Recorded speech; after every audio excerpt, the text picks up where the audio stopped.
Well, welcome back. That's right.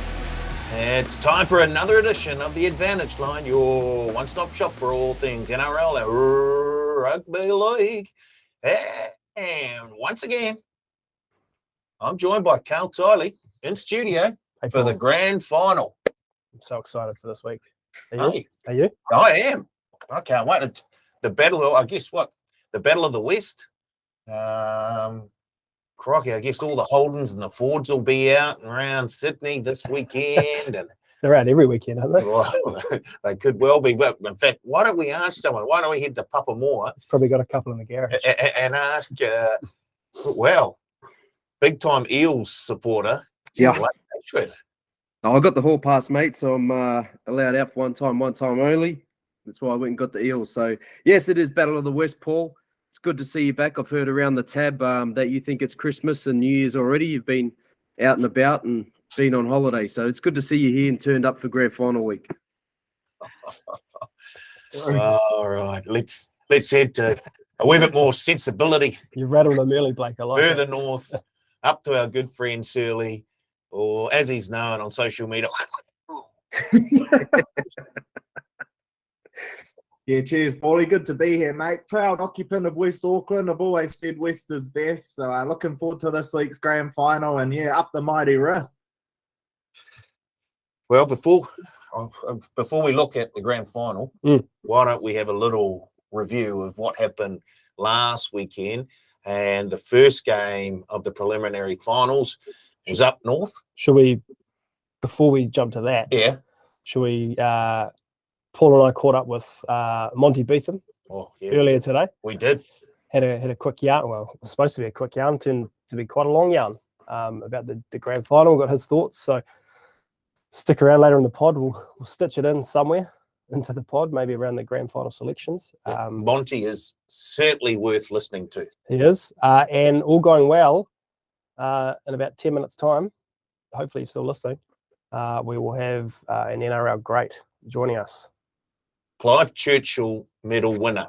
Should we leave it at that for now? Let's leave it at that. Clive Churchill medal winner. Just in case he doesn't turn up. So that rules Blake out.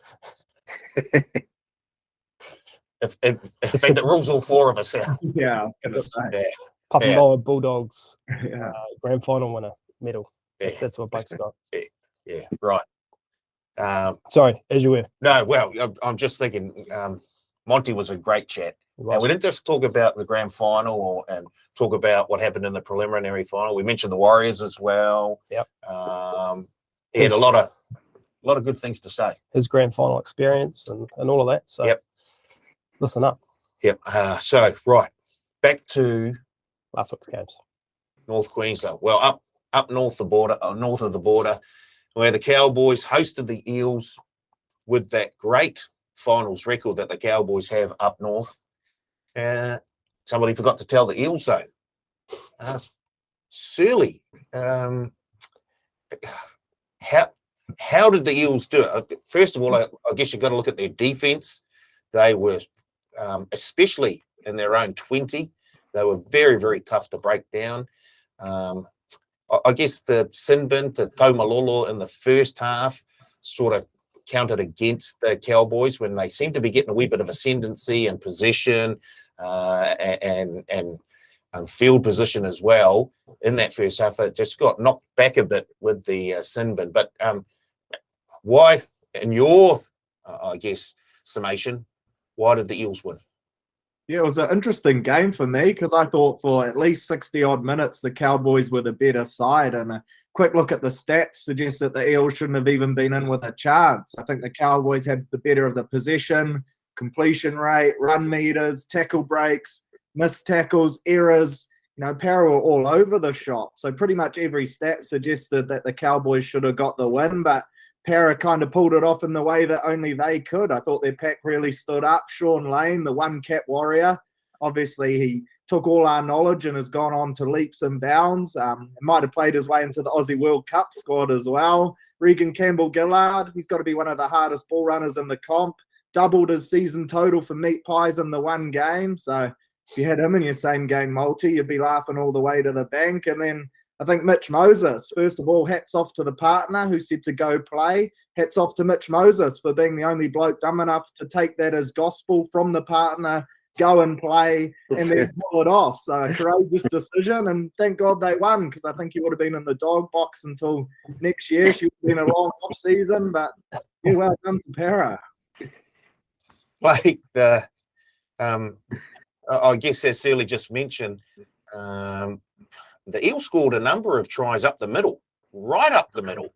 Campbell Gillard and Bolo was very, very strong. I guess they found a wee bit of a weakness at times in that Cowboys defense, or with the Cowboys down to 12 for I guess a brief amount of time. Did that have quite an effect on the game? I'm not too sure, to be honest. Like Surly said, he basically summed everything up in the game, from Mitchell Moses, missing the birth of his kid, to all the stats that went against Parramatta, because I don't think that 10 minutes really did matter too much. When Parramatta scored their tries, it was like they had one set down there, and it's like every time they got down there, they scored. It wasn't like they were building pressure for a try.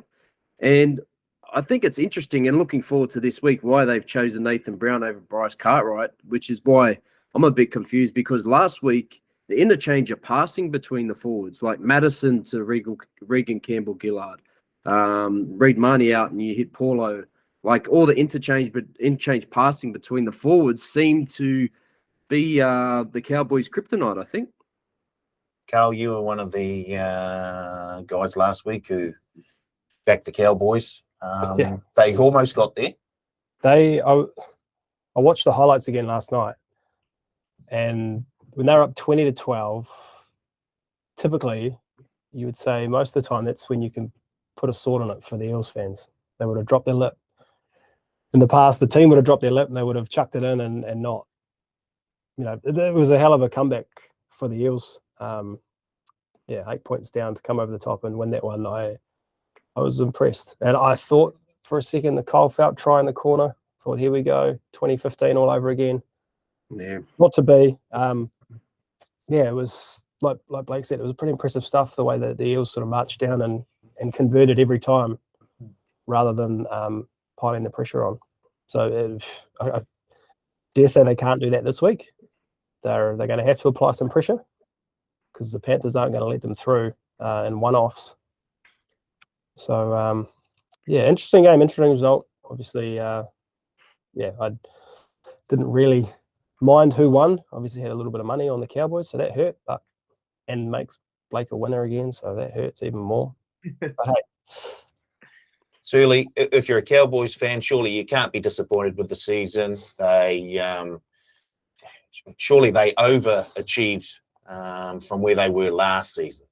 Yeah, absolutely. And I think everyone, including all of us, had them sitting down the bottom half of the ladder. So just to make it through, get a home final, show their fans what they've got to look forward to over the next couple of years, I think it was a massive success. Chad Townsend proved to be a great buy. There were so many question marks around him. Then you had guys like Valentine Holmes, Ruben Cotter, many more just having season best years. Nanai unearthing that talent. So it's exciting times for Cowboys fans. They should be a force for the next 3 to 4 years, especially with Toddy Payton at the helm. Just the way he handled that press conference after the game as well. And then you saw images of them in their club rooms after, just having beers with fans, the whole team. They seem like a really close bunch. They've all got their heads on, they're down to earth, and I think they'll be a good football side for the next few years.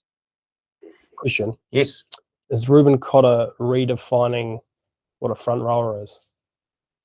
Small, agile, strong, nuggety, sort of the traditional 13, or what has been the, considered probably a 13 of the last decade. Also, you got to look, those big boys from Para kind of rolled through the middle of them. So, is there still some advantage in height, having your Paulos and your Campbell Gillard, those boys that are just huge to truck through the guts as well? I don't know, but Cotter's a heck of a player. Is it a matter of balance? You can have one Cotter in there, but you've got to have another big boy on the other side of the scrum, maybe, because Cotter can go the 80 minutes if you need, which means you have a wee bit more flexibility around how you do your interchanges throughout the game. So Or does it not really matter? Is it just a number these days? You've got No, Connor and Taumalolo. I kind of- think. Sorry, mate, I think you're on the money there. I think he is. I don't think say so much he's changed the front row position. It's just he's a smaller body and he's doing what a front rower does. At lock now, you look at the two locks this weekend, for instance. Ryan Madison's an offloading machine. He's an extra 6. He's played 6 before. He's a ball player. And then some would say Isaiah Yeo, closely to Cleary, runs that offense with the Panthers. So, like, is it in Cotter's skill set yet? Not really. But I think you're spot on. I think he's a front rower and not so much changed it. He just fits that mold a bit better. Should we have a look at the other preliminary final? Let's do it. The Panthers and the Bunnies. Like the Bunnies just burst out like they were Usain Bolt. And things were looking like, wow, this could be a bloodbath. And it was in the end. It just turned around and it was a bloodbath the other way. Oh, mate, yeah. What happened? Oh, I tell you what happened. That try before halftime happened, and that absolutely ruined South Sydney because South Sydney, we talk about North Queensland, the better side for 60 minutes. South Sydney were the better team for that first 40 and did not look like losing the game at all. Every aspect of the game looked superb, ready to kick on to a grand final. They let one try in 12. You go in at 12-6, okay, you still got the lead. Mentally, like it's been there before. Mentally, it's okay. But when you go back and it's 12-all, it's basically 0-0 again. And you've just dominated for 40 minutes. It does something to your psyche. So I think mentally that last try when they were attacking against the run of play to Brian Tor, I believe, after he steamrolled Cody. I mean, yeah, I think that changed the whole game completely. And you saw Penrith come out the second half and just destroy them. Certainly there are, I guess, changes in momentum in any game. And that was a huge change in momentum just before halftime. As Blake said, that can sort of drop the psyche of the Rabbitohs, but it can also lift the emotions and the belief in the Penrith team. And of course, they've been in grand finals before, so they don't panic. They just they get back to their game plan. They keep chipping away. So do you see that as, I guess, the major turning point in that game?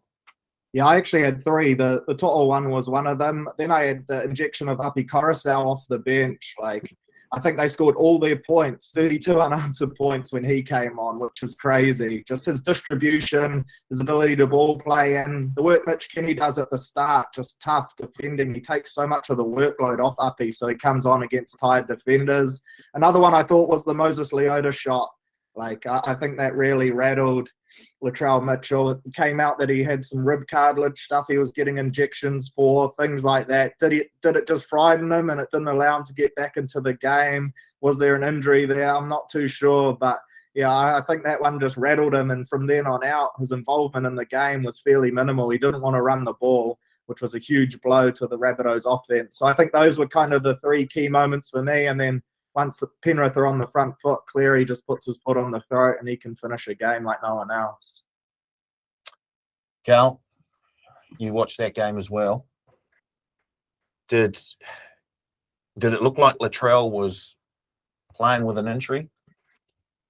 Yes. He wasn't involved as he has been for the last 5 or 6 weeks. And certainly not after he got thumped. Yeah, he didn't seem right. For all the hard work the Bunnies did in that first half, that's when you would expect the thoroughbred like Latrell to sort of step up and help take them home into the grand final. But yeah, he was a little bit absent. On top of that, the 2 tries before halftime, then there's one 5 minutes after halftime. That really kills you. I think the game was probably dead and buried by this stage, but the swinging arm to Lenu. They had already put points on before that. Bloke should be in jail. Spencer Lenu would have been in jail if he'd got his hands on it. I'll tell you what, not one bloke you want to mess with, eh? He seems like one scary MF. Yeah. Tell you what, it's not a grand final week without he's got to go to jail call from Carl Tyler. I'm just trying to keep everyone safe, you know. Just trying to keep everyone safe. The dad in him. Yeah. But yeah, Latrell didn't seem right. I guess if we look at the Bunnies season, Blake, can we say that this was another one where they overachieved, or they got to about the point where you would have expected them to get? Remember, first time head coach for the Bunnies, first season without Reynolds. Yep. A rookie halfback in Ilias.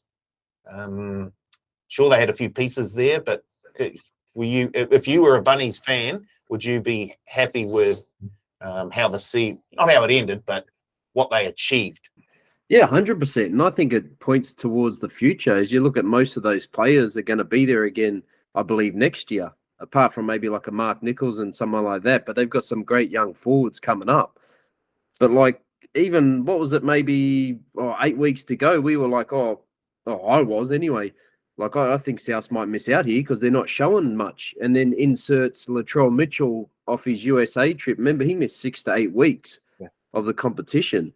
And like, it had everyone going into the semis like, you don't want to play these guys. And even to the point, last week, people silly like me tipping the Rabbits. Look, I think they didn't overachieve, but because I think in their ranks, they would have thought they could do it. But to all us, I think it's a big pass for their season. You thinking along the same lines, Surly, for a pass mark for the Bunnies this season? Yeah, I think like Blake said, the fact that we had 7th taking on 1st in a preliminary final and people were tipping the team that's coming 7th to get the win just kind of shows what his back end of the season in particular they've had. Lachlan Ilias, I thought his back end run was really good as well. After that Roosters game where he got dominated from Crichton, I think he went 3 games without missing a tackle. So huge for his confidence, and I think they've done pretty well out of losing Reynolds there to unlock someone like him. And I think they'll be strong next year. If they can keep Latrell healthy for the whole year, he'll rip up in Origin, and he'll rip up for them as well. Quick, sorry, do you remember Ilias got hooked after 10 minutes against the Dragons that one Friday night? And to come back from that to play in a prelim's pretty big. Yeah, I think I and a few of us were saying that shit that would really ruin you. But to come back from that, and it did the opposite. Bit of a coaching masterstroke there. It looks like he's got a big future ahead of him, Lachlan Ilias. And I guess as Scotty Sattler sort of said last week, the Bunnies sort of limped into the preliminary final with the number of sort of players who weren't 100%. And you can put Latrell Mitchell in that sort of column where not 100%, got targeted by the Panthers and then had to take somewhat of a backward sort of role in their preliminary final. And when they've been relying on him so much, I guess that was hard to come by. Just quickly as well, there was a couple moments in that game where I thought they could have done with Burgess. Just once South started to get on the front foot and start to bully that 4-pack a little bit, I think Burgess in there, he just brings that other level of mongrel and he can move a few bodies. So I thought they missed him towards that back end as well. Yeah. All right. We'll wait for our special guest. We are. We'll charge on, I reckon. Okay, let's keep going. What do we want to have a look at? We're going to have a look at a few things, Statman, or we're going to have a look? Should we have a look at the teams that have been named this week? Yeah. Spoiler alert, if you don't know, the Panthers and the Eels are in the grand final. We're going to look at their teams. I just thought we'd sort of go down, have a look at the backs and versus forwards and the interchanges, sort of who thinks who's winning that matchup across the park. And yeah. What do you reckon? Sweet. Yep. Should we start with the fullbacks? Let's start. Edwards v. Gutherson. I don't know. For mine, there doesn't seem to be a lot between the two. If I had to, I'd probably lean slightly towards Edwards because he does so much work coming out of his own half and helping the forwards out. But he was unreal last week and has been for most part of the season. So. Yeah, and the Panthers, had the rest the final week of the regular season, then had a rest after the first week of the finals. So they really are coming in a lot fresher than the Eels. Yeah. Fullback, Edwards, Gutherson. What do you boys think? I'm with you. I think Edwards has been outstanding the whole year, and you'd have to take him on that. But if Para any chance to win, you'd think Gutherson would have to nullify Cleary's kicking game. But for me, if we're just going on season so far, who would play better? I think probably Dylan Edwards. Yeah. Yeah, I'd agree. I think Gutherson, he gets paid like he's a superstar, but he's probably not as talked about like some of the other guys in his team. Same as Edwards. I think Edwards was almost 290 meters last week, and he does that every week. I think there was only 3 or 4 games where he hasn't got over 200 meters this year. So absolute workhorse. So I'd go Edwards as well. Hello, we've got a knock at the door. Here we go. Thanks for joining us, Brett. It's so cool to have you here. First of all, a grand final winner, a Clive Churchill medalist. So you've been there and done this before. First of all, looking at both teams, how do you see it sort of playing out? Yeah, as you said, like it was the highlight of my career. You know, the ability to win a grand final, the ability to play in a grand final is something that I'm extremely proud about. Obviously, having that success probably pretty early in my career meant I wanted to chase it more and more and more. And I think I got my heart broken a few times by getting beat in the grand final qualifiers. So these two sides have been great. Obviously, the Penrith Football Club have been wonderful for a number of years to be in 3 grand finals in a row. It's a massive effort to go back-to-back. It will be the first time since I think the Broncos did it in 92, 93. I think it might have been the last time we had back-to-back winners. So, they're pretty hard to win. I think Penrith will win the match.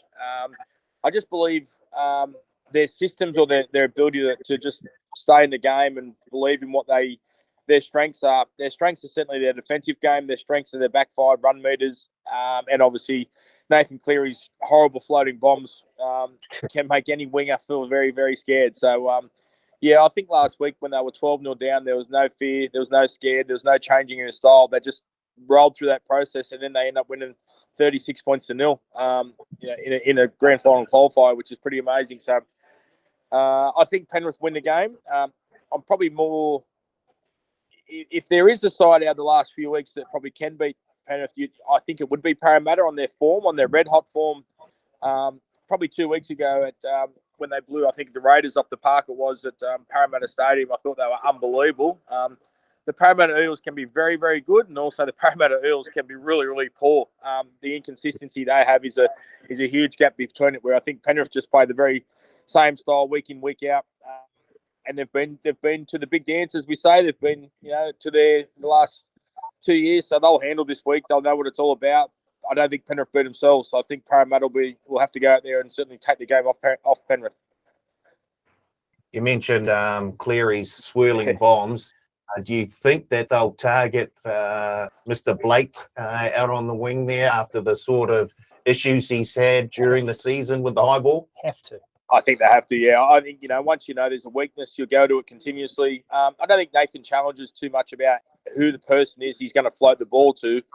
The ability for Penrith to get over the halfway and him have that so much time to be able to float the ball down and land somewhere near the 20-metre line. You've got footsteps coming at you. It moves very late as it's coming through the air. And if you drop one, I suppose, then you start panicking and thinking, you're obviously going to drop more. So I would expect, there to be a mistake or an error from Nathan's kicking game at some stage.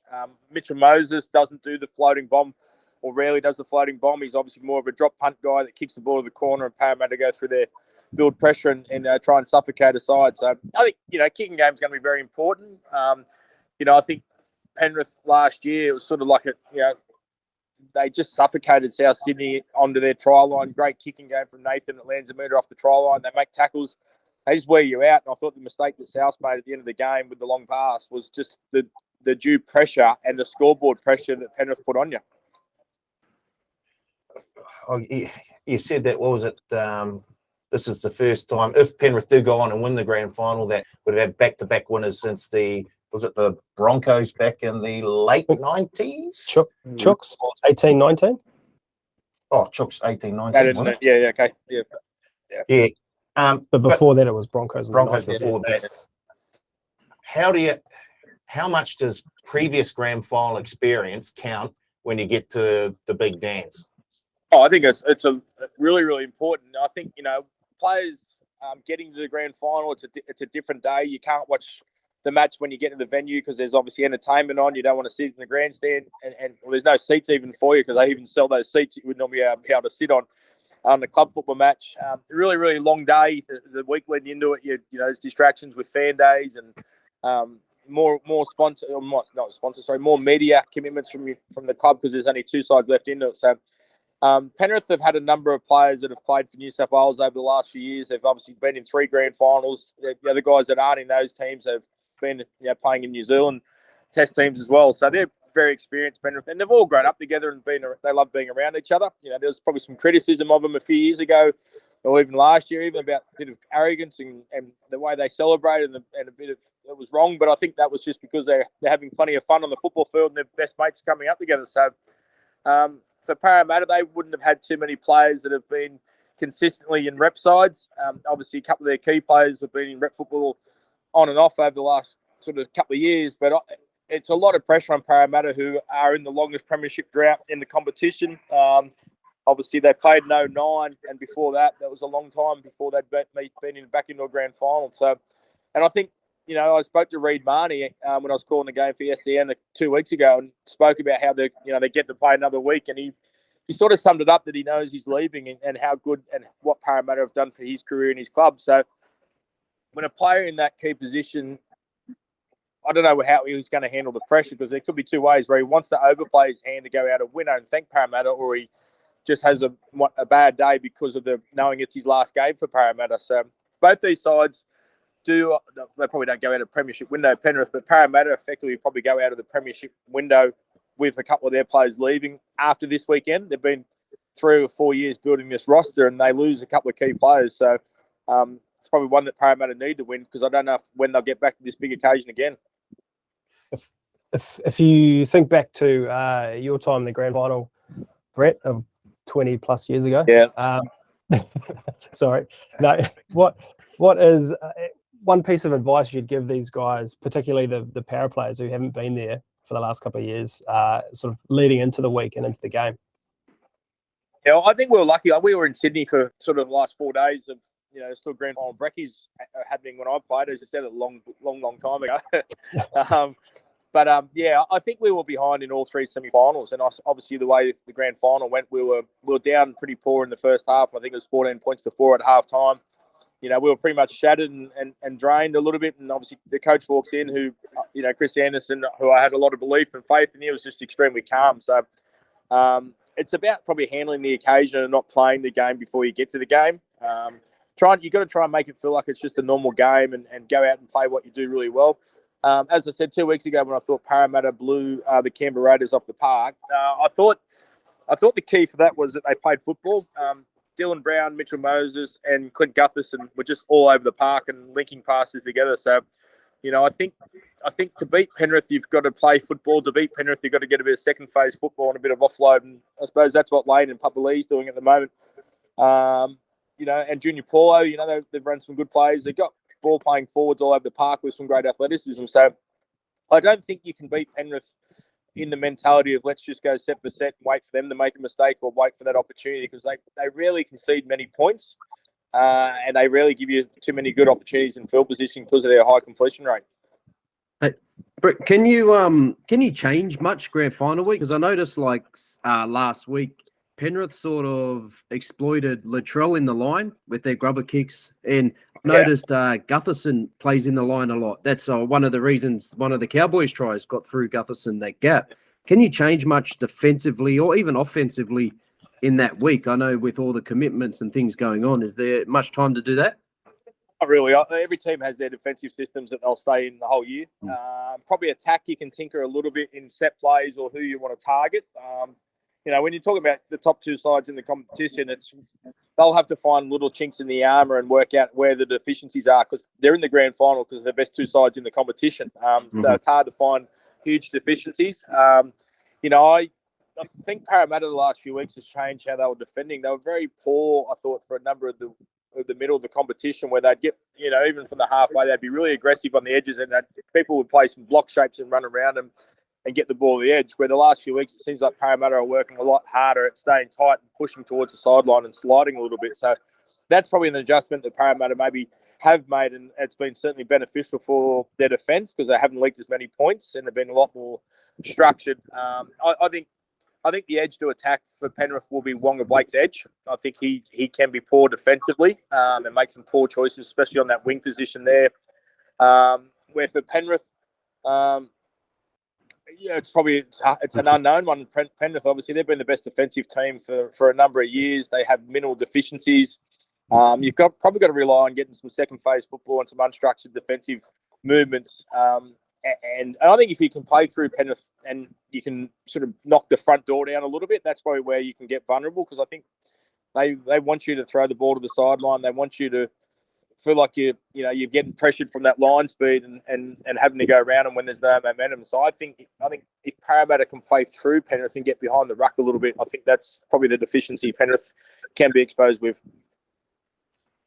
As you said, Penrith have a whole heap of rep footy experience, and the Eels not so much. I think we saw earlier this season in the State of Origin, Queensland sort of unlocked the puzzle in combating Nathan Cleary. Is there anything that the Eels can take out of that State of Origin series and employ in the grand final that might also nullify Cleary's effect on the game?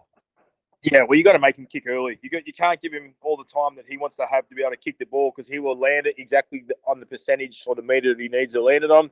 The floaters, he takes a fair bit of time to load up for the floaters, because obviously it's take a couple of steps in the ball position. So kick pressure is very, very important. And I would make him do at least 30 tackles. I'd be running some people at him and getting him a little bit fatigued as well. Nathan's a big halfback, so I'm not saying he can't defend, but if he's making 30 to 35 tackles, then it takes away his energy and his connection with Isaiah Yeo.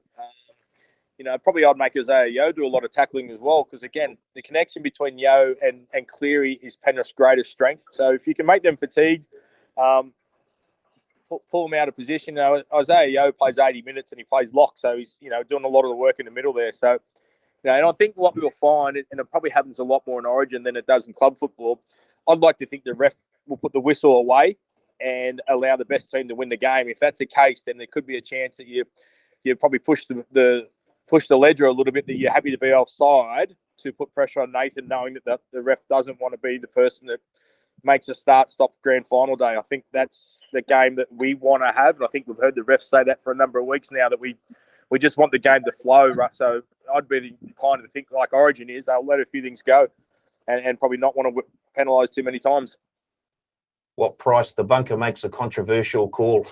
Let's hope not. Let's hope that the headline we're talking about on Sunday night, I'm lucky I'm going to be at the venue to call the game, so I'm so excited to be back, in that environment of enjoying football and being a part of that. But I'd like to think that the team that wins it is the best team. There's no bunker decision. There's no forward pass that we've spoken about over the last few weeks as well. And all of a sudden, the spectacle, it's going to be an unbelievable atmosphere. Obviously, the Battle of the West. Obviously, Western Sydney's going crazy this week. And I think the fans, a lot of people would have already bought tickets before knowing who was in the grand final. So I think the two really strong Sydney clubs, I think there'll be a lot of fans that will jump on either Parramatta or Penrith. If you're not really a fan of either, I think you get a lot of people go for Parramatta. I think they'll be wanting them to get victory rather than sort of Penrith win another one. Don't think so, Ben? I have a question, actually, just on that kick pressure at Cleary. Arguably the most interesting selection for me was Nathan Brown coming in. Do you think he's purely got that job to try and get under Cleary's skin? And do you think he'll actually play, or could we see Cartwright come in? Because I thought he was impressive off the bench with that ball-playing ability. Yeah, I think Nathan will play just for the physicality, and he's played more big games. I think, Jacob Arthur's probably that player that effectively mightn't get on the field. It's really hard sometimes to get the fourth interchange player onto the field for a high amount of time. He's probably that cover there, knowing, Appy comes off the bench and plays 60 minutes in the dummy half position, but Mitch Kenny has a bit more of a versatility role where Jacob is effectively just on standby. If one of the halves go down, it doesn't mean they have to change their shape and their structure. So, I think Nathan definitely plays. I think he's a bit stronger. I think they look at how good Penrith are and how physical Penrith are. And I think they just go for that bigger, more experienced body. And Nathan Brown, hasn't played a lot of first-grade football this year, and no better way to just send a message to the coach that he's still a very good footy player by playing very, very good in the grand final. Yeah. The Eels beat the Panthers twice in the regular season. How much does that factor in when you get to a grand final? Of course, the Panthers turned it around in week 1 of the finals. So do you take the most recent result and that's playing on the players' minds, or can they take something from those 2 victories in the regular season, the Eels, and go, well, this is what we did well. This is what. I think you can take. I think as a player and as a coach, what a coach's job is to sell the story about what works and what doesn't work against a side. So the way they were able to score the points against them and win those 2 matches, I'd be selling that exactly the same for this week, saying, hey, they're beatable. These are the areas that we scored tries about. This is how we played football. I think the key will be also, if you get a quick play the ball, you've got to make sure you play over the advantage line and don't lose the advantage to allow Penrith that time to get set. So I think you use it. I think as a player, you get a feeling for what worked against them last time. I think as a player, you watch and learn what other sides do and how they scored. South Sydney scored 2 tries last week against Penrith, really good field position. So I think field position is really, really important against Penrith. They rarely concede a long-range try. So it's really, really important that you can try and get down and sort of dominate that field position and get more than 50-50 share of the ball. So, I think it's going to be an unbelievable game. I think it's going to be probably a low-scoring game. I think it's going to be really physical game, really skillful. I sort of don't think there'll be much in them, but if anything, I'd like to think that 2 sides turn up and play the best of their ability more than one side sort of turning up and blowing the opportunities and waiting until the second half to play a better standard of football. But before we let you go, Brett, we've got a wee promotion going on at the moment over here at TABNZ, the Hall Pass, and it's based around the faithful Warriors fans and giving them, basically any fan really, but giving them a bit of a Hall Pass. 100% freedom to hook up with another team, 0% guilt for the grand final. But basically, they place a bet on the game and they get a $20 bonus bet. Now, you said earlier you're backing Penrith to win. Yeah. I'm keen to. You played for a few NRL teams. You're in coaching ranks at the Tigers. Who is your team at the moment, and who would you use your Hall Pass on to support any other team in the comp? You mean who do I support at the moment? Yeah, who's your go-to team? I'm guessing you have to say the Tigers. The team that employs me. I don't know. I watched a lot of football when I was coaching. I watched a lot of the Penrith systems and the Melbourne Storm systems. I think they're still the best 2 defensive teams in the competition. I would say I live in the Cronulla Shire. I went and watched the Sharks play the other day, and I think they've recruited very well. So if they're the team that I would go for, it'd be them. But I think Penrith will win. I think Penrith win the competition. I think the good part for Penrith and Parramatta is that both of them lose some players, so it makes the competition a bit more even next year. There may be people from AWM, Amaroo. We don't have enough time to talk about it. We've got the speaker going on in the background. I've just played a Cowrie Foundation golf day today at St. Mike at the coast. There's the ocean view back there. Oh, fantastic! A tough day in the off season. Have you already played? You've been around. So if anyone needs a home loan, please see. Sorry. Walk away a little bit. I can't hear. It's right. You're right. I was starting to wonder if that was an area or not. I was trying to work out what's going on. No, but part of the West, we're obviously for the West Tigers today with the Cowrie Foundation. So obviously lots of good things happening in the Indigenous world. The West Tigers Foundation also support. Fantastic. Have you played already? Have you played your round? I played my round. Yeah, we played Ambrose this morning, so we're finished. So just All right. having lunch and waiting to see who wins the prizes. What burglars have come through today? Fantastic. Yeah. Thank goodness Blake's not there because I hear one of the biggest burglars going around at the moment. I can't trust the bloke that wears the Parramatta shirt. This has been brilliant. We haven't had enough time to talk about a whole lot of things. I mean, you've done so many things in your career. Started with the Newcastle Knights. We're around for the Super League Wars. I'm just wondering, did you walk into an office during the Super League Wars and just say, just add another 0 to that number and I'm on. I'm playing. And then obviously with the Storm winning the Clive Churchill grand final, the ill-fated Northern Eagles. You've been to the Shire. You've played Kangaroos, State of Origin. We'd love to get you back on another time just to touch on any one of those subjects. But thanks so much for joining us right now.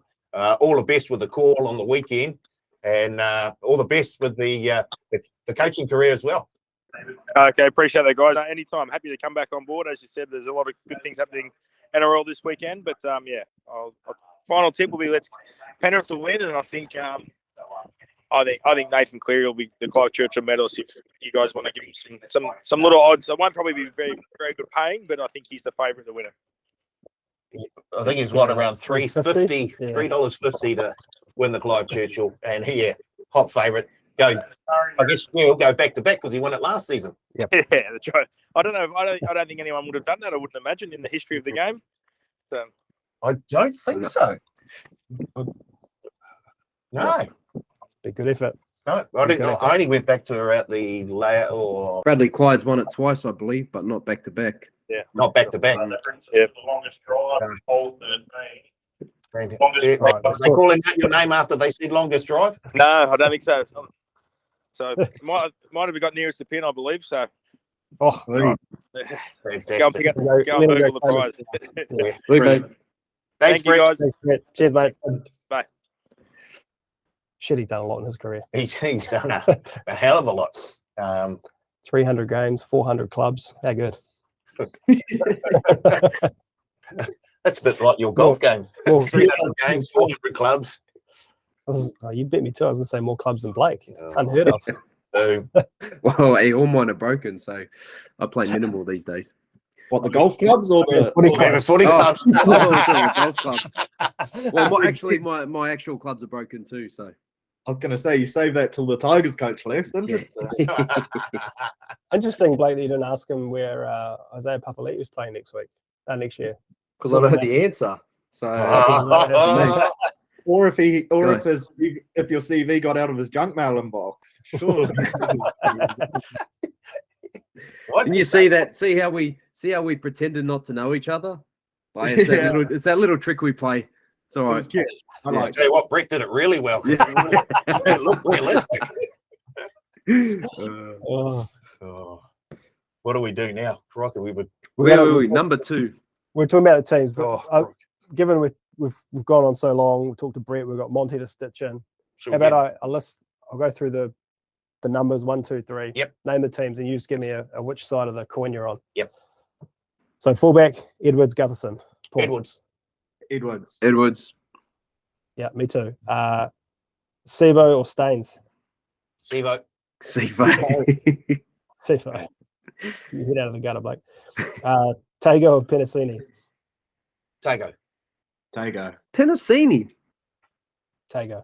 Hmm. Brighton or Simonson? Crichton. Crichton. Yeah, Crichton. Brighton. This is the no contest. To'o or Walker Blake? Mr. Brian. Yeah. To'o. Yeah. If you say Blake, you can just leave now. Oh, why? I reckon he have a good game. Blake can't catch. Okay. Luai or Brown? Brown. Brown. Brown. Cleary or Moses? Cleary. Clary. I'll go for the bloke who has the most try assists this year, Mitchell Moses. Cleary, just. Leota or RCG? I'm going to go RCG. Yeah, Campbell. Coruscant or Mane? Oh, I'm gonna go. I'm gonna go. Or an 80-minute player. Oh yeah, I'm going Uppy. yeah. I just think Uppy will have more effect on the game. Influence. Yeah. Yeah, Uppy. Yeah, I'll go Uppy. Fisher Harris or Polo? Oh, Hell of a matchup. I'm taking Fisher Harris. can you Yeah, say I'll tie? I'll back that in as well. Can you say draw? Draw. It's tough. I'm giving Fisher the Harris the nod because he looks like he would hurt me if I said And he's a otherwise. Kiwi. He's got more chance of finding you. Yeah, he's a Kiwi. Actually, yeah. 2 degrees of separation in this country. There we go. Sorry, Fisher Harris. Blake? I can't say draw. No, you can't say draw. I'll go Paulo. Kickout or Lane? Oh, I'm going to go Lane because lately he's Nah, Kickout. in career best form. Season form. Kick out on season form. Lane, hot to trot at the moment. Lane Australian bolter. Big game. Liam Martin or Isaiah Papali'i? The future Okay. Tiger, baby. Yeah, future warrior. I'm going to go Papali'i. Is Martin going to the Tigers, is he? Papali'i for me. Isaiah Yo or Ryan Madison? Yo, Yo. Well, mine's Madison. I'll You get have to say that. given what I'll you're get- wearing. Kenny or Nathan Brown? I'm going to go Nathan Brown. I love his aggression. I'll go Brown. I'm going Kenny. Yeah, I'm gonna say because Kenny's gonna have to the start of the match. He's gonna have to do a hell of a lot to start well for Penrith. Sorensen or Arthur? Sorensen. Torrenson's the best interchange player in the comp, I reckon. The bloke I'm about to say next might beg to differ, and he might punch you in the face too. Spencer Lenu against Oregon Kafusi. Spencer. Yeah, Spencer. I'll take Lenu. Yeah, we'll go Spencer. You can have my wallet too. Salmon or Nekore? Wow. Morata. Near Corey. Yeah, Murata all day. Paul, we've got a little guest, not a little guest, a big guest, a big name guest joining us here Huge. on the Advantage Line today. We'd like to welcome in the great Monty Betham. Monty, how are you, mate? Very good, thanks, boys. It's great to be talking to you. I finally get a chance to come off the bench. I'll tell you what, she's a tough lineup to crack this one. It's all. I think that's what Roger Tuivasa-Sheck just said only a few days ago. Finally, I'll get a chance to come off the bench. It wasn't a bigger performance. You're going to get more airtime than he got, though. Can we just touch on that, Monty? Just how do you think RTS has been treated, I guess, so far by the 15-man code?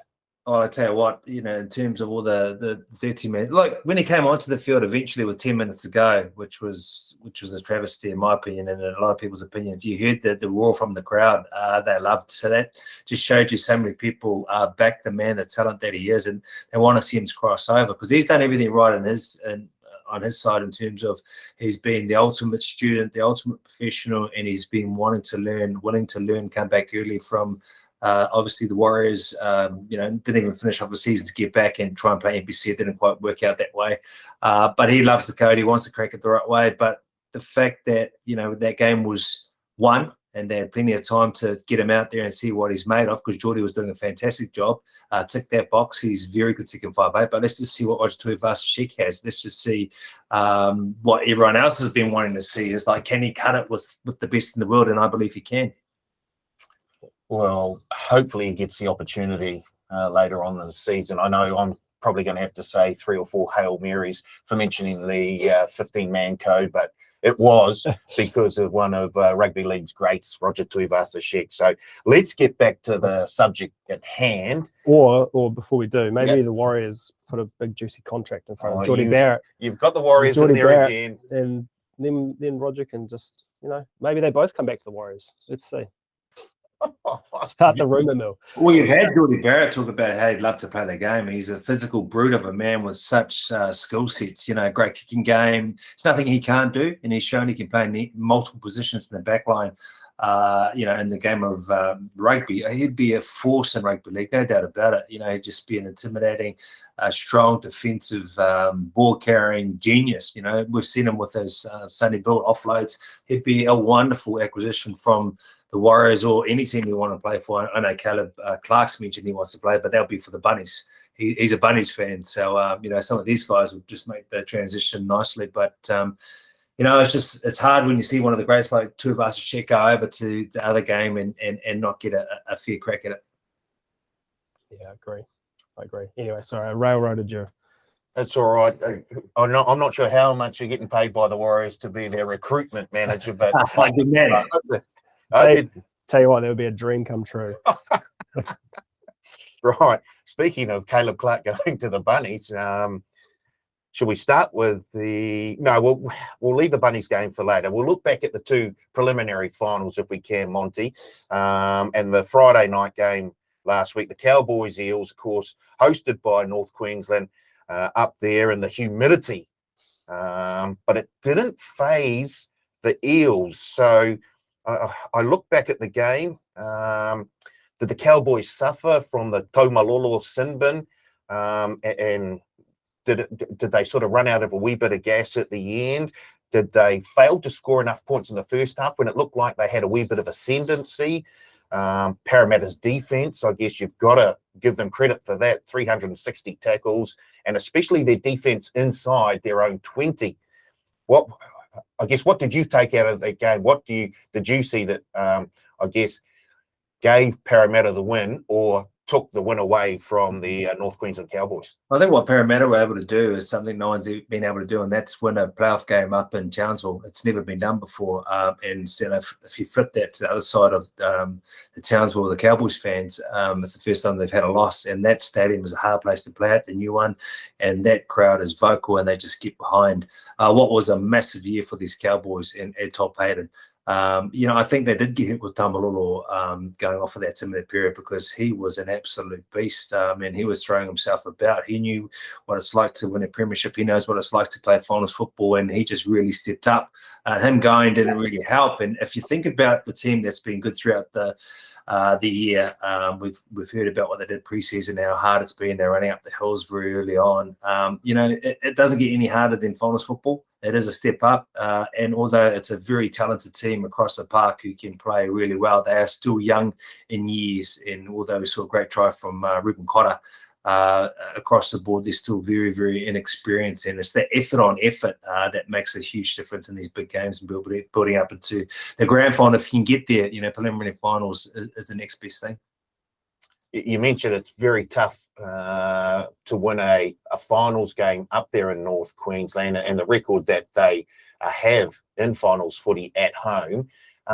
You've played a number of games against the Cowboys up there in North Queensland. I remember at least one sideline stoush. Now, I don't remember if you were involved, Monty, but did take us through when you used to play the Cowboys, and it just seemed like there was always a wee bit of niggle in there somewhere. Was there something between the two teams that? I think there's something that particular night you're talking about when the fight went onto the sideline, and it was amongst all the cheerleaders and everything else. Because I wasn't there, you're right, but there was something that I was involved in a little bit early on.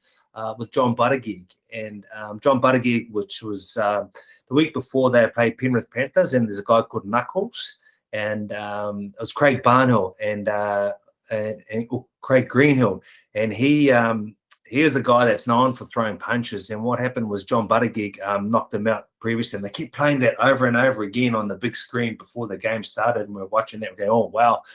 And then something happened on the sideline when I came on, and it was between John Buttigieg and myself, and he had a go at me, and then I gave him one back and I dropped him, but this wasn't on TV. I dropped him, and then we're coming back to the scrum, and there was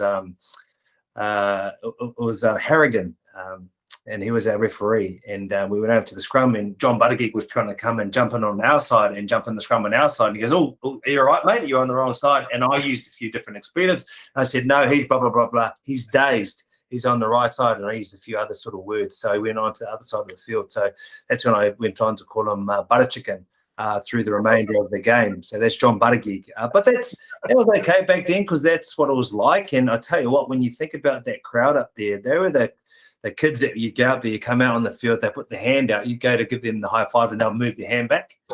And they would do everything they can to upset the opposition team, and they would throw out some gnarly comments. Let's put it that way. A lot of them you can't even repeat here, but that was part of it. That was the rivalry that you had, and there was the tribalism that helped get your side up. Oh, that's great to hear that the young fans were really getting stuck and being a part of it. And that's what it's all about, home field advantage. Yeah. You want to make that you want to make your team feel like the best in the world, and the opposition feel like just a small, want to hide in a corner under a rock somewhere. So it's great to hear.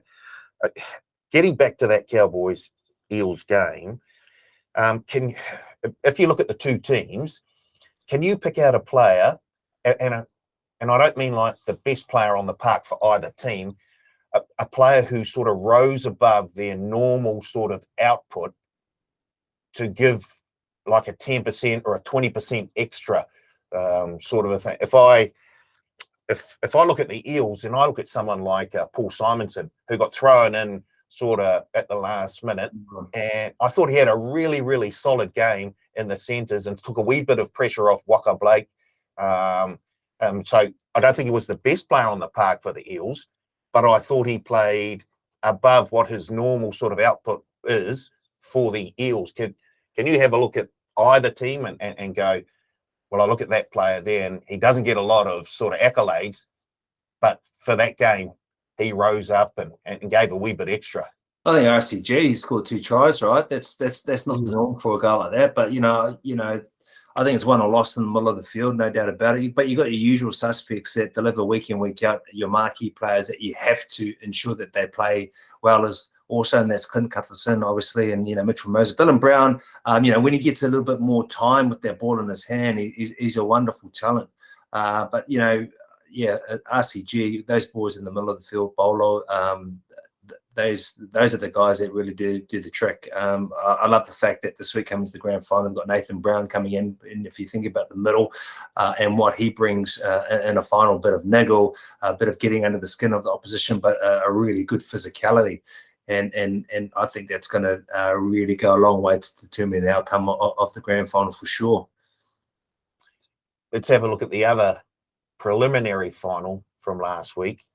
The Panthers Rabbitohs, and the Bunnies just burst out of the gates, and it looked like they couldn't have started any better. We've got a huge upset on our hands. Everything was turning to gold for them. Yeah. And then the Panthers strike back twice before half time, and this is 2 finals games in a row where the Bunnies have played the Panthers and they've thrown an intercept. The grand final last year, what was it? Was it Cody who threw it to Steve Crichton, ran away for a try? It was Brian To'o who got the intercept from, was it Latrell? Did Latrell throw that? Okay, it was on the ground, wasn't it? It fell on the ground and he picked it up. So picked it up and then took great pride in hearing Mick Ennis reference Brian To'o. Gave him the Jonah Lomu reference. Yeah, Jonah Lomu. Like, not quite Jonah Lomu. Jonah Lomu. But they gave him a hard time for being on a treadmill. Obviously when he wasn't able to use his speed as a pace and beat Cody Walker, but he just threw him off. But when you go back to that start boys in that game, that's unbelievable, because it's not often that you get into these big matches, you're down by 12, and a lot of those calls are controversial calls, because it was a forward pass. Those are the ones when things aren't going your way, momentum is heavily against you, but you show that class and that process and that calmness to just relax and come back and score 2 tries to bring you back into the game at halftime. I think a lot of other teams would have panicked, and that's the difference. And that's the reason why, we're seeing this being the 3rd grand final in a row in succession for the Penrith Panthers. Their club is on fire. They won in SG Ball, Juicy Flegg, New South Wales Cup. So they're going for the first club in 112 years since it started, 13 years, to win all 4 grades. Unheard of, never been done before. But that shows you throughout that club, the environment, the culture, what's important, the high performance, the effort on effort. That's the sort of stuff that makes him good. So to come back from that, especially when when you've had the likes of South play so well, and Latrell Mitchell, who was kept quiet, we've since heard that he's had a couple of needles in his ribs for that game, and that was a big decision why. But when you've got Moses Leota putting a shot on him to ensure that he stays quiet for a little bit longer, I mean, that sort of stuff is why this Penrith Panthers side is going to be a really hard side to beat, man. I don't think they were helped either by the injury. Jairo, groin injury, succumbed to that late in the game. Alex Johnson didn't play, and there was one other who missed out too, wasn't there? They really did well to the finals. They were beaten and bruised before they got there, and then the Panthers sort of bruised them a wee bit more during the game. So it was always going to be an uphill battle. But after you get out to that good start, and as Monty said, lots of things are going your way. Sometimes the opposition can just drop their bottom lip and just give it away. But this Panthers side is something special. I don't think they look at the scoreboard. No. They just play the game on the field, and they take their opportunities. They punish you for mistakes, and that's what they did to the Bunnies. I think there was 5 or 6 weeks that Nathan Cleary had off towards the end of the regular season has done him a world of good, because he really looks fresh. And how do I guess Souths weren't able to stop him? Can you see him getting stopped this weekend? Oh, look, it's going to be hard. But what you need to do first and foremost is you've got to have a lot of kick pressure on him, because those kicks that he put up are just absolutely potent. And if you think about what he was doing in that 5-week period when he was off, he was trying to make amends for his team missing him. He was freshening up, but he was working on his kicking game. He was working on a lot of tricks that he could just pull out of his hat. And we've been seeing that time and time again. The fact that I think he's just 23 years of age or 24 years of age, and he's been in 3 grand finals. He has done what other players taken a lifetime to do or to achieve. It's pretty amazing. They need to do that, but I think quietly there'll be a bit of confidence from this Parramatta side. They have beaten them twice. It was obviously in round 9 just by the 2, but then 14 points in round 20 last time they met. But Parramatta have to have the perfect game. They make too many mistakes for me. And if you make mistakes like that, you just give the opportunity to hand that ball over to a Penrith Panthers side that are formidable with the ball in hand. I mean, if I look at that forward pack for Penrith Panthers, that is the perfect forward pack, the starting pack. You've got Leota and Fisher Harris up front, intimidators, ball carriers, and that's modern day intimidators. On the edges, you've got a workhorse in Liam Martin who can put shots on, and Viliama Kika and what he's been able to do with the ball in hand has been absurd. He's a crazy man. And then Isaiah Yeo, who like Dylan Edwards, if they had played that last game, they may have been in the running for the Daily M Player of the Year, both of them. So that 4-pack for me is probably the best 4-pack, starting 4-pack I've seen for a very, very long time. They complement each other. They've got everything you need to be a stellar pack. So I think it's up against them in terms of Parramatta Eels and what they can do. Sorry, I was going to say, you make a good point about, you said earlier, Panthers into their 3rd grand final now in a row. Eels haven't made one since 2009.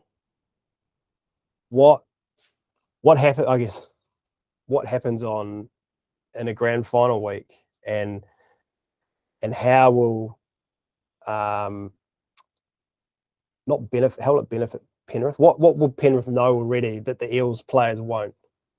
You saw last week how they didn't panic. They just stuck to their process. They're down by 12 in the most important game of the season at that point. They just relaxed. They were confident in their abilities. They knew what they could do. They knew they could score points, and they scored points before their first half come. And that's what they can do. A lot of these guys can get overawed by the situation. They haven't been there before. The whole big week is totally different because they're everywhere. They're on every TV show. They're through the papers. They do the breakfast, the grand final breakfast. Everywhere they go in Parramatta, people are just applauding them and talking about them. So what happens is it heightens you as a player, and then your expectation of what you need to do is where you think you need to have a magic wand. and that's not the case. What has got you the grand final is what's going to win you the grand final, and that's what Penrith have. They've got all the ability. They know when to pull it out, and they're relaxed about knowing that they can defend the lead. Also, if they're down on points, that they can score points to come back into the game. There's nothing that this Penrith side can't do. And like I said before, even if they're not playing really well, for me, Parramatta has to have the perfect game. They can't have all those mistakes. They've got to have, a fair share of possession to really grind down this Penrith side. I still think they're capable of it. I still think they can. Papali'i and Junior Paulo and all these guys, they are just Makasiva. They've got it in them. And it's funny how it works, because obviously they played in the first round of the playoff series. When you play someone, just a few weeks later, it often reverses in terms of you lost that game for whatever reason. I don't know what it is, rhyme or reason, but they seem to get up, or it seems to change places the next time round. So it's interesting that one. You mentioned the Penrith pack, but the Eels pack, I think, dominated up the middle against the Cowboys. Can you see the Eels pack doing something similar against this Panthers team, with the likes of Campbell, Gillard, and Bolo? Oh, absolutely, man. And even Isaiah Papali'i, what he does from the edge, it's once again, that's a very good-looking pack. But once again, they've got to have their fair share of possession, because if you've got the ball in hand, we're seeing in this composition, momentum's really hard to stop. If you don't have at least 50% of the ball, you're not even going to be on the start line to compete in the game. And this final is going to lift something chronic, and that's something that the Penrith Panther boys will be used to. And so these Parramatta Eel boys are a very good side if you look across the board as well. But it's about, Mitchell Moses, they're going to kick to the right places, so that, the territory game's going to be better, so that when you got the boys like Junior and that coming out of their end, how deep are they when they're coming out of the end, and what are the back three going to do for them so they can start their set off, so they don't have to go back as far. They don't have to do the real tough carries to get them out of that end. But very good side, and I think that's one of the mouth-watering prospects, is that these two forward packs going head to head, very physical, all got ball playing ability, some nice second phase in them all. So it really. This could be one of the great grand finals of the modern era. I really think it could be a real spectacle to watch. Nice. Cast your mind back, Monty, 20 years to when the Warriors were in the grand final, the first time against the Roosters. I know you weren't playing that day, but you were there. Like, what did you learn from that week as a player? And if you were able to go back, and is there anything you'd change leading up to the game that week? Yeah, always get across the line. It's funny, because I don't think there's a lot you can change. And once again, even if you have the perfect build-up, it's the moments in the game that makes all the difference. I did my ACL in round 3 that year, and I came back and I was 18th man for the final. I ended up playing more tests than I did playing NRL games that year when I went on the Kiwi tour. But, I think the build-up was great. I think, we're in a position in the game, when Stacey scored that try, that things were looking good. But there's moments in these games that change the course of the momentum. And, and one of those moments was, I was teasing Wairangi Kopu when he was on my show Once a Warrior, because his job was to go after Freddie and put kick pressure on him. That's what Daniel Anderson said. All you need to do is go after Freddie. And there was that one particular motion when everyone talks about Villasanti putting the head into Fittler, but it was actually Wairangi Kopu who jumped up and tried to charge his kick, knocked Freddie down as a result of that. And then that's when Villa went in after him. But, that's the type of player that Freddie Fittler was. He commanded the boys get in and around him. You had Adrian Morley there, who was an absolute weapon, and he led the way. But that was a very, very good Roosters side. I remember the line speed that they had. I remember the firepower they had as well. It's just one of those things, and the following year we're one game off. We're in the preliminary final against Penrith Panthers, who went on to win it. And there's not a lot in it, but that's why I think the teams that from outside the 4, they find it very hard to win, because they've got that one more game that they've got to win, and sometimes it's that one more game too much that you just can't cope for, because sometimes you've got to have these outer body experiences to get up and win these games, and to do that week after week in that final series, it just makes it really hard. I remember watching that game and crying at the final whistle. Oh, Yeah. I know exactly. I was at the Wellington Sports Cafe and it was absolutely pumping after Stacey scored that try. Yeah. And when Villasanti put that, we thought it was Villasanti, put that big hit on Freddie, and we thought Freddie's in trouble here. And then I think a few minutes later, I think he kicked a 40-20. He wouldn't be allowed to stay on the field nowadays. And you know, like what he says, there are turning points in the game. There are little things that happen that can change momentum, and that happened then. I think Fitzgibbon, I thought he was huge in that grand final. He was an absolute monster. I'm not sure if he missed it. He might have missed one goal. Yeah. Work around the park was huge. It was a very, very good grand final. Stacey's try, one of the most underrated, might be the best ever grand final try scored. Yeah, solid try. Absolutely solid try. A lot of people have made reference to that, especially if you are a Kiwi or a Warriors fan. But even people from over there in Australia, they've said, you know, in terms of the great grand final try, solo efforts, you can't beat that. Because don't forget, he did that against the side that was defensively probably the best, one of the best units we've seen in the NRL, especially in the grand final. That Roosters outfit led by Ricky Stewart, their line speed, the way they defended. I'm sure if you look back on the stats in terms of most points scored or least points scored against a team in a season, that would be the case. So to score a try like that on the biggest stage when your team need it the most just shows you how much of a legend that little Stace is. You mentioned Penrith. And the fact that it's not just their first grade team, it's SG Ball, Jersey Flegg, New South Wales Cup. They've got a culture there. They've got a system within that club that just produces top level footballers. Are they the new Melbourne Storm of the Cup, or maybe are they even better than the Melbourne Storm of old? Yeah, look, I think it's too early to say they're better than Melbourne Storm because Melbourne Storm have just been doing it week in, week out for decades. Absolutely amazing. And they haven't had the same catchment area that Penrith has in terms of their juniors. Juniors at Penrith are the biggest junior nurseries in the whole of the country, I believe. So it's absolutely crazy. But what they have done is all that junior base look at to the top side that have been there the last couple of years, and they want to be like Ivan Cleary's boys. They want to be like Nathan Cleary. They want to be like Kikau. They want to be like that. And if you've got that group of young talented people coming through wanting to be a first grader because they're born and bred in the same area, it just makes it really strong. And then you end up being able to have the ability to keep them there under the salary cap and staying there because they want to win and they want to play for their hometown and they won't move on. And that's something that I think the Warriors need to try and get. But obviously, it's hard with the less catchment area in terms of everyone else coming in and taking our talent, but also our top side not fulfilling their potential or playing to a level that means that they're playing playoffs at very least each year. Right. Can the Warriors take something from that and replicate it here in any is it possible for the Warriors? You mentioned that just then. You just said the juniors that are coming through the Penrith system look up to the top team because they're successful. They play very, very well. So do the Warriors need to have a successful first grade team to then attract the juniors to come through their system, or do they bring the juniors up through their system to create a winning first grade team for the next lot that comes through? Yeah, it's the old egg before the chicken. You know, what came first?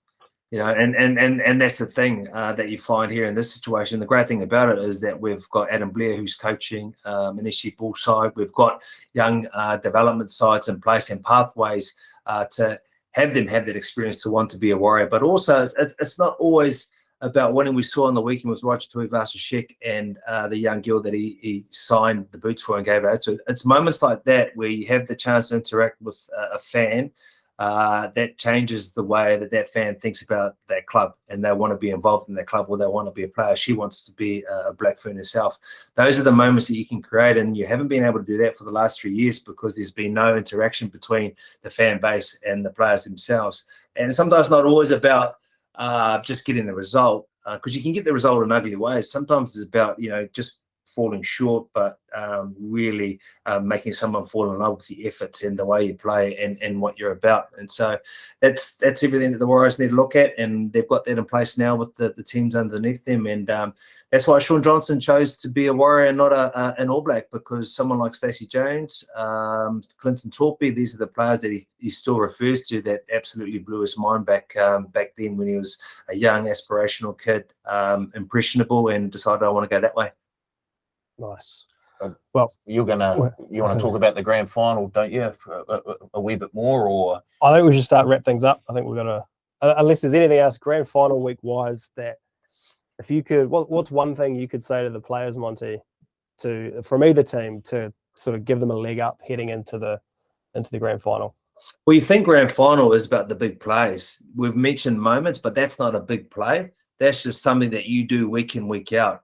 And the more you think that you need to have a magic wand and come up with the big play, and that's out of your jurisdiction, the more that you can go against your normal processes. You know, grand final NRL is effort on effort. Okay, so if you do something, what's next?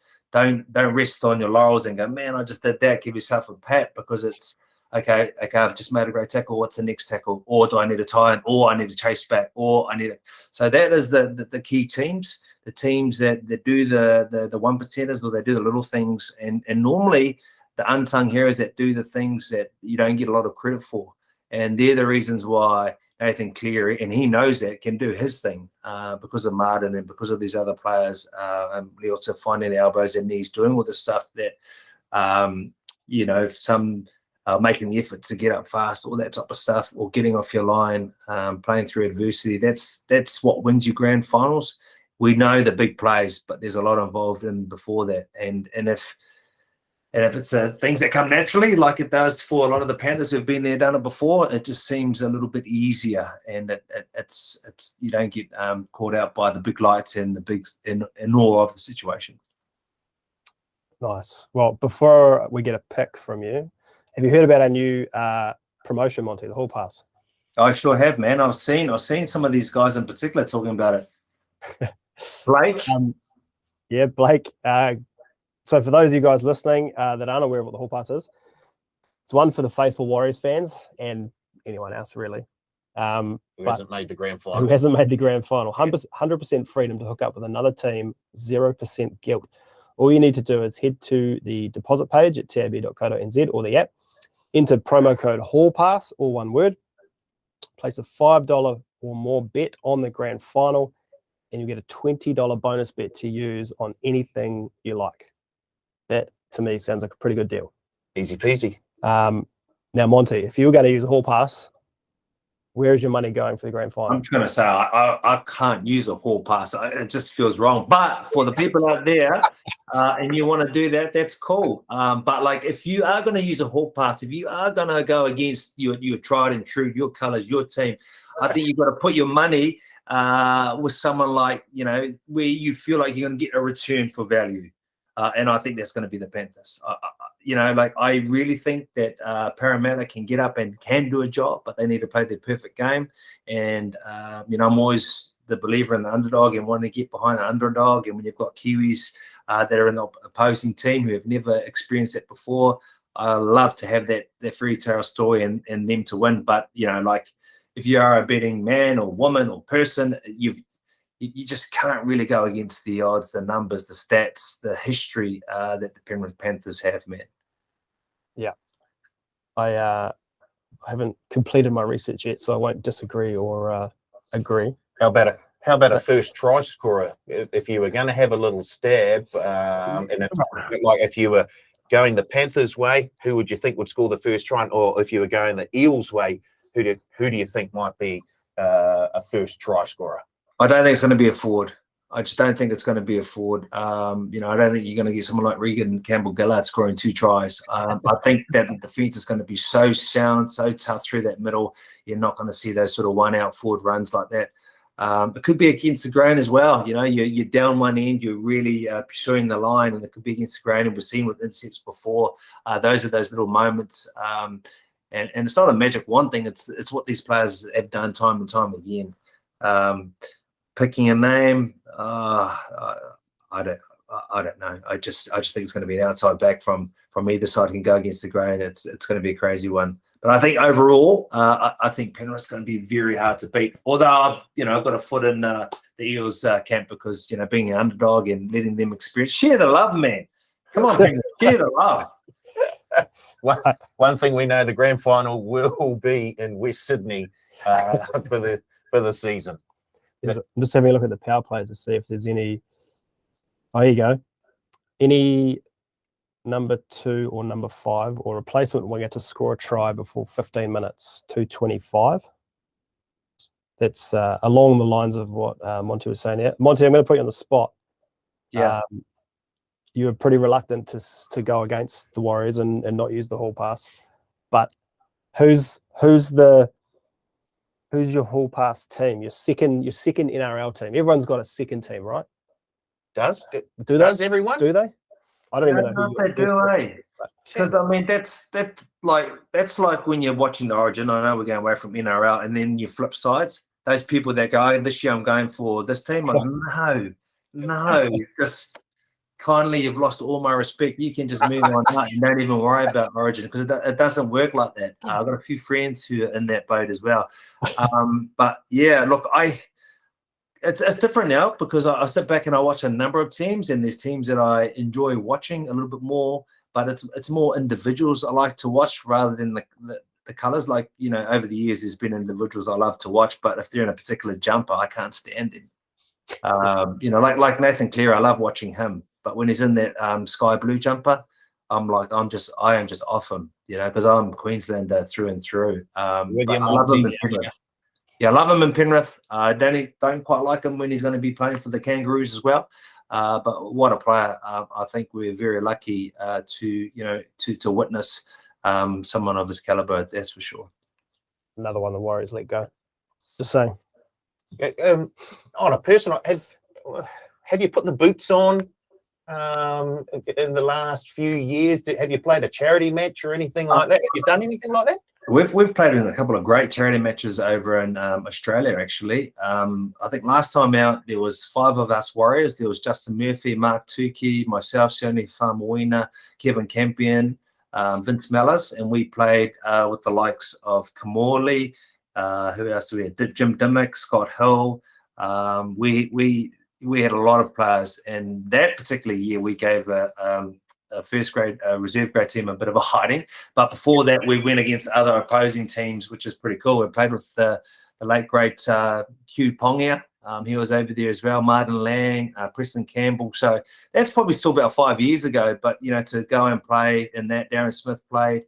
McCrackers played as well. To go and play in some of those old boy games and play alongside some of these legends that you played against and against others, man, it's a lot of fun, eh? It is a lot of fun.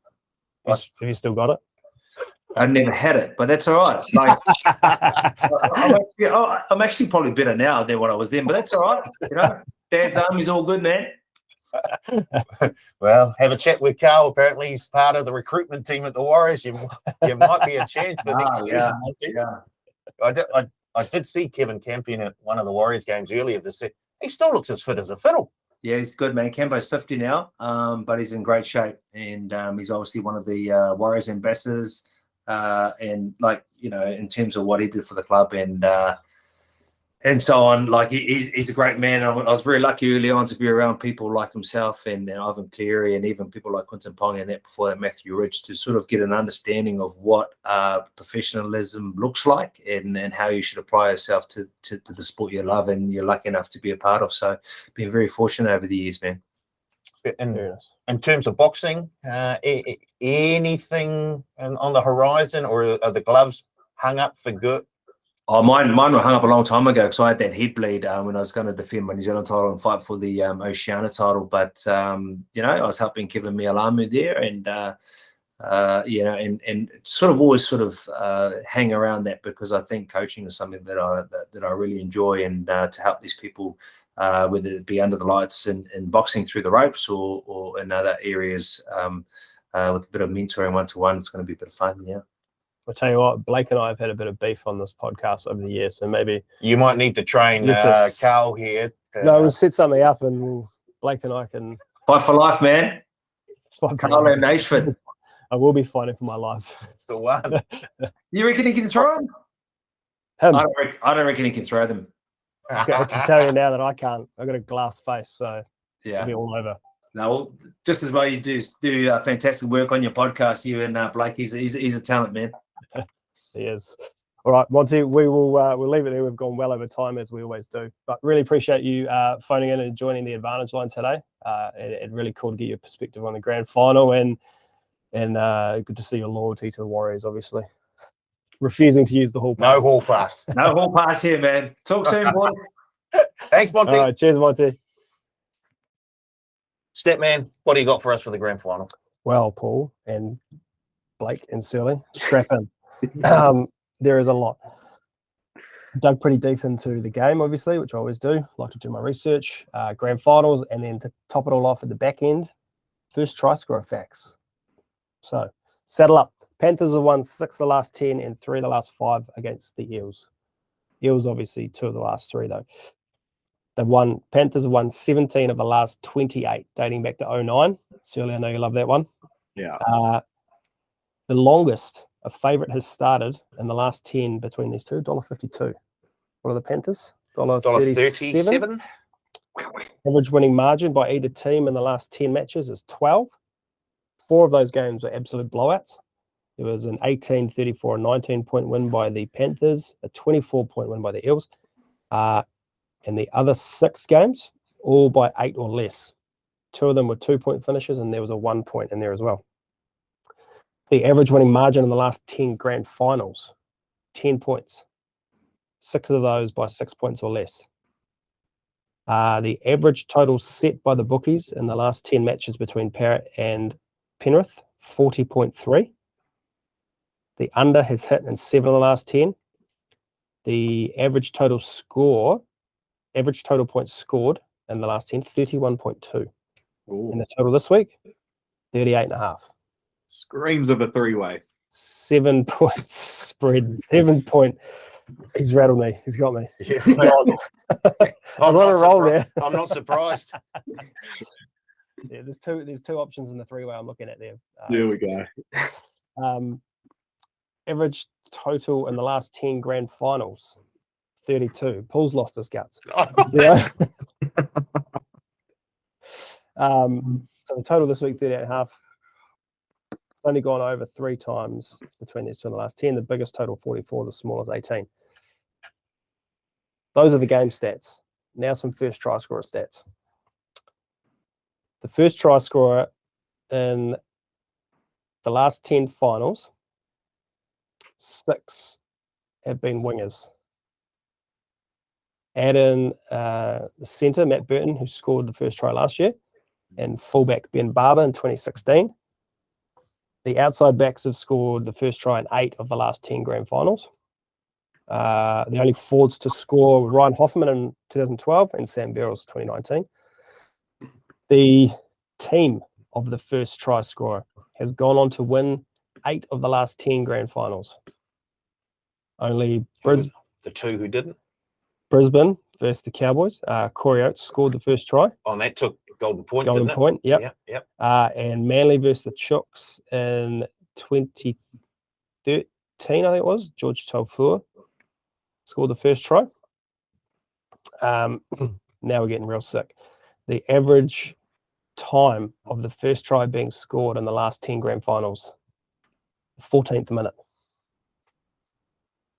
The first try has been scored in the first 10 minutes in 5 of the last 10 grand finals, and inside the first 20 minutes in 9 out of the last 10 grand finals.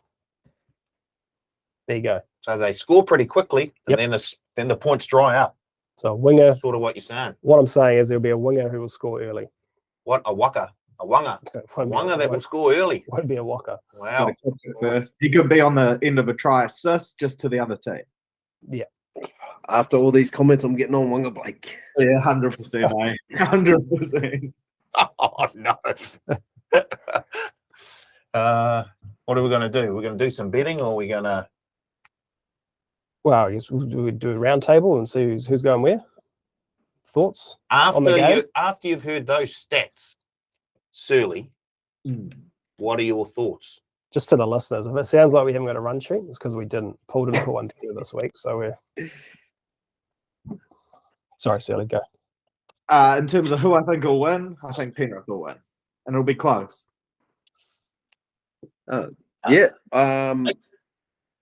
Gives it away. I mean, the stat man did miss one stat, and Kimmorley said the Eels need to play some second phase footy. Well, you look at offloads this year. Parramatta have 4 inside the top 10 for offloads. Penrith have 1. So, I mean, second phase footy is going to come, and that's where you disrupt the Penrith Panthers, as Parramatta have done numerous times in the last 2 years and would have done in week 1 of the finals, but Mitchell Moses got knocked out. Parramatta will be winning this game. Said it at the start of the year. I'll say it again. Just to be clear, they've only won 2 games this year. Penrith have won 3 of the last 5. Yeah, I 6 of the said last numerous. That's 2, isn't it? Just to be clear. Yeah. It reeks of, remember that time I found that really weird stat for the Warriors? That's what that reeks of, Blake. You're reaching, Blake. Offloads. He said, Kimmorley said second phase footy, guys. You got to listen. You got to listen to Brett. You've got to have the ability to offload, though, and you're taking on one of the best defensive teams in the comp. So look out. What do you mean ability? 4 in the top 10, guys. 4 in the top 10. Yeah, but Penrith D's not going to allow you to, man. They're going to be all over you.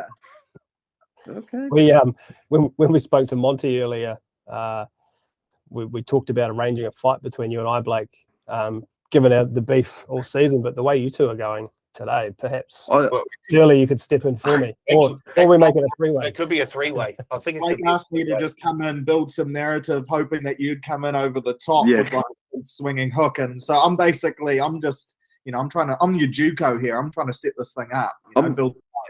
I'm curious. Did Monty give you the upper hand? Did he say you'd get me? What? Did Monty say you'd get me? He did ask me. He said, "Do you think Blake can throw him?" And then before I could answer, he said, "I don't know if he can throw him." He's seen me box. God love him. This is brilliant. This could be the first ever 3-way fight for life. I said I definitely will be fighting for my life. That's brilliant. So what are you saying after those stats? I don't know. I said to you earlier, I didn't really want to pick a team as such. I'd rather bet around the winner. He's done a deep dive. I know. Well, the stats say Penrith. The stats say Penrith in a tight one for me. Am I going to back Penrith? Probably not.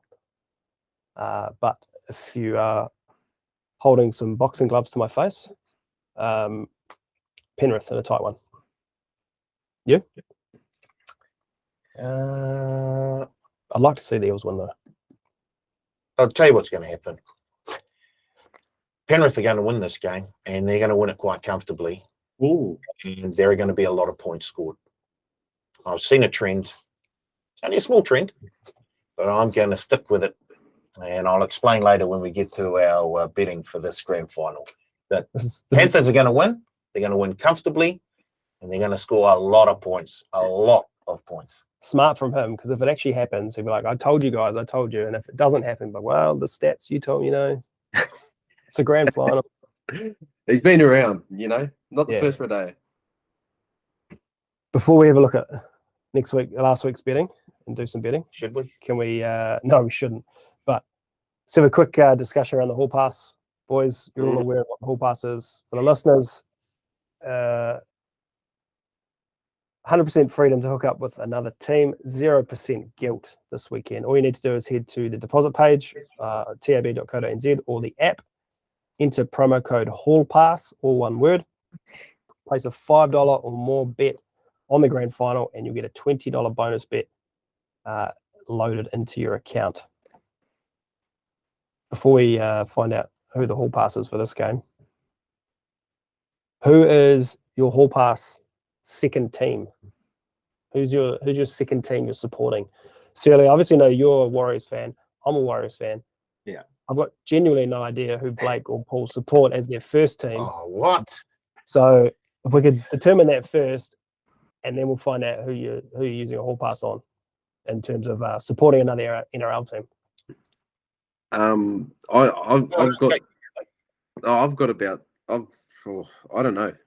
I'll just go Warriors first. So they're your number one team. Oh, that shocked me. I don't really have a number. I'll go Tigers. Number one team. We're Tigers. So who are you using a hall pass on as a second team? Oh geez, Cameron Murray entices me. He looks so beautiful. I'm gonna go the Roosters. Oh, not even the Warriors. Wow, that hurts. What about you? Now set this straight. Who's your number one team? North Sydney Bears. Christ. Just because they're not on the comp doesn't mean they're not I my like number it. one team. I They like are it. number one team. Very cool jersey. Very cool jersey. So that's who they are. Who's your number one NRL team? Oh, the Wars. Oh, please. The Wars. You guys know that already. It's the Wars. Who's your number two team? My hall pass. Margot Robbie.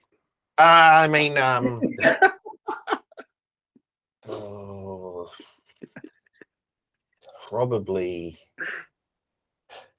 the Tigers. It's got an insight into Paul's life that I didn't want. Paul, next year's our year, buddy. Yeah. Sealy, who's your number two? It's got to be out of the two teams in the grand final, I think, just because they're most enjoyable to watch. I'll go with Penrith, but she's tight. I used to Melbourne Storm for me. I used to hate them. I don't know why. I guess because they always won, but now I kind of like them. Just as they've come to the end of their streak. Please. As a New South Wales fan, you got to go Penrith, really. It's pretty much the team. So Nah, not for me. Anyway, should we have a look at last week? I suppose we have to, but wow. We all lost. And it's not looking pretty. Did we all lose? We all lost. Even Blake. rugby league was the winner. Yeah, I've That's been what it says 50. I've been 50% the whole way this final series. Look, Blake's the only one in the positive still. Oh, It's tough going for the boys limping home. Geez, I blow like $800. I've really had a tough week. Blake's positive 230. I am minus 25. Surly minus 320 and minus 420. I was winning last week. What happened? You lost a lot of money. Yeah, how good. I think just about every bit. Oh, hang on. What? He's already penciled you in to lose $350 this week. Oh, I'm just waiting for him to give me the bits, and I can copy it up. Oh, geez, don't We worry need to about order. it. We all right? need to order it. Don't worry about that it. would make me in the positive, and then I'd be going well. Just it'll all come out in the wash. Don't worry. The auditors will go through it. It'll be fine. It's a bit like Wirecard. Check the documentary out on Netflix. Great one. Let's get to some betting. I need to get to goal, Right. Should we get to betting then? please. Okay.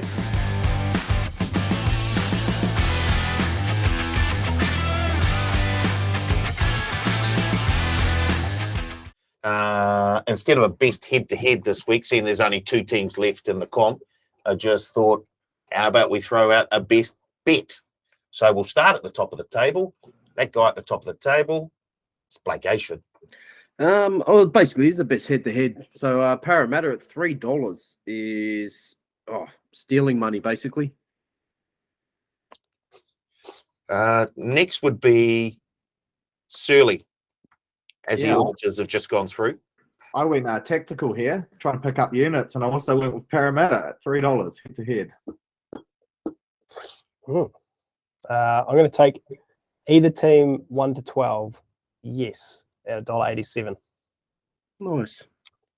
And I'll take the Panthers minus 8.5 at $1.90. As I said, they will score points.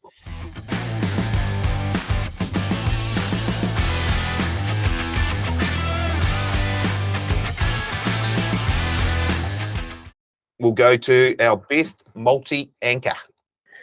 Oh, Sorry, Shirley. wow. Blake? Got me penciled in for losing money too. I've gone Parramatta plus 8.5 at $1.90. Shirley? Yeah, I went Penrith head to head, $1.37. Hinging. Wait, what? Hedge. Hedge on the edge. Hedging the Christ. bets, nice. I went with a power play. Any number 2 or 5 or replacement winger to score a try before 15 minutes at $2.25. I'm going to half full-time double. Panthers to lead at halftime. Panthers to win $1.67.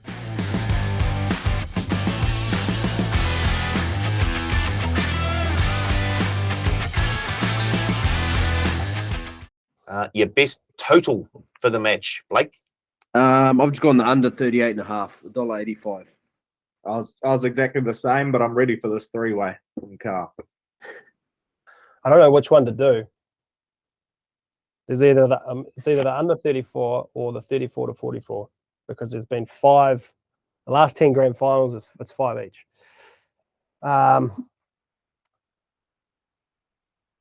Let's go under 34 at $2.80.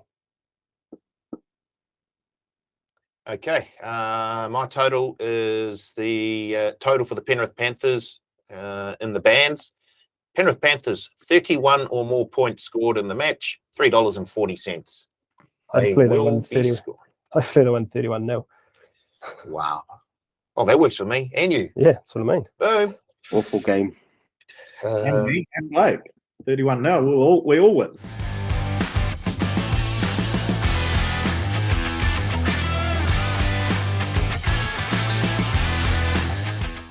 Your best roughie, Blake. Do I want to use that big power play? No, I'll use that in the power play. Best roughie, draw halftime, Parramatta Eels full time, $21. Coincidentally, both games were tied at halftime last week, 12-all. I have to tell the stat man that. I know that. Hey. He's up. He's up. Silly. My roughie was a power play. Panthers 1-12. Any winger scores, and Cleary or Edwards, Dally M 550. I went Isaiah Papali'i, anytime try scorer, and Eels win at $9. I've also gone a power play for my roughie. Brian To'o, Viliame Kiko, and Clint Gutherson to combine for 4 or more tries, $14. I think that's into 450 now, Surly. That one, when I had looked before. No, I think the 450 is my actual power play option, which is Cleary or Moses. Same thing, Yes. but Cleary or Moses, Dally M.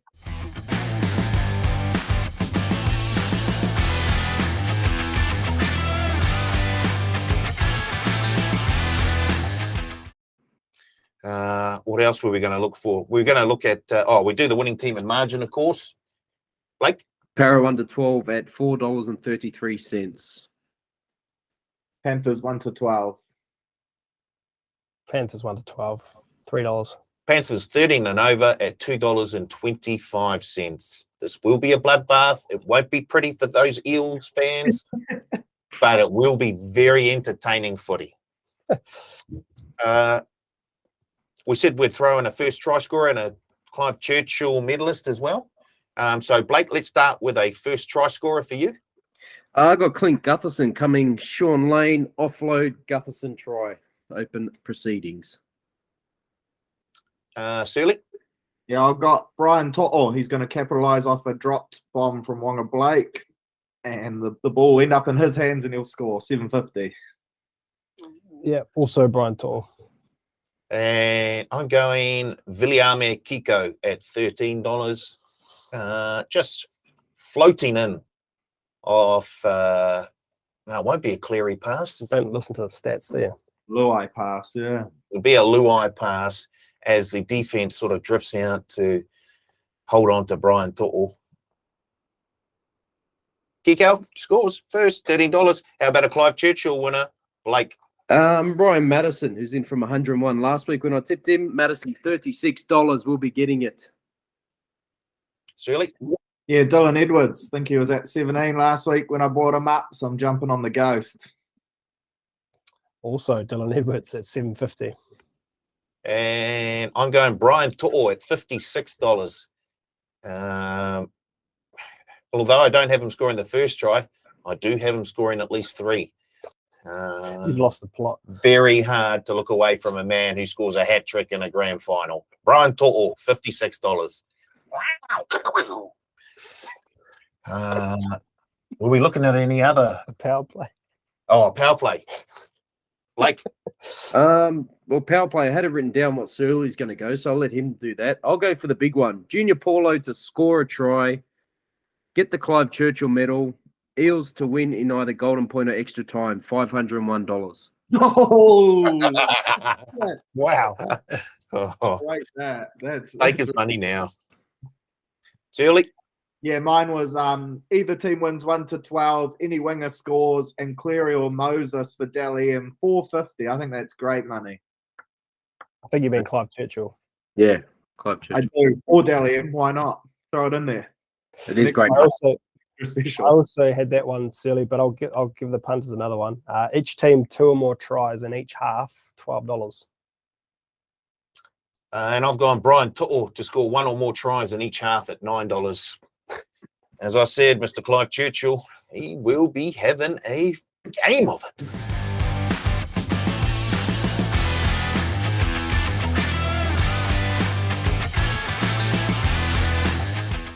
Were we going to do a same game multi here? I've got one if you want one. Yeah. Well, why don't we start with Blake? Yep. 3 try scorers. Clint Gufferson score the first. Isaiah Papali'i and Brian To'o all to score for $26. Nice. I've Shirley? got To'o, Penasini, anytime, Parramatta plus 12.5 at $10. I've got under 36.5, Para plus 12.5, and To'o, anytime try scorer, $6.50. I've just gone some try scorers. I've got Papali'i to score a try, Dylan Edwards to score a try, and Brian To'o to score 2 or more tries. $61 that same game multi. Get on, rejoice. Anything else? No. We're all done, boys. It's probably about 3-hour podcast after we tap in Monty, so if Wow, what an action-packed you made it, body. thanks. Yeah, made it to the end. Carl's late for golf. Okay. Yeah, I got to go. He's got to go. You guys, where will you be watching the grand final? Topol. I will be. Opal. Mm. Nice. Shirley?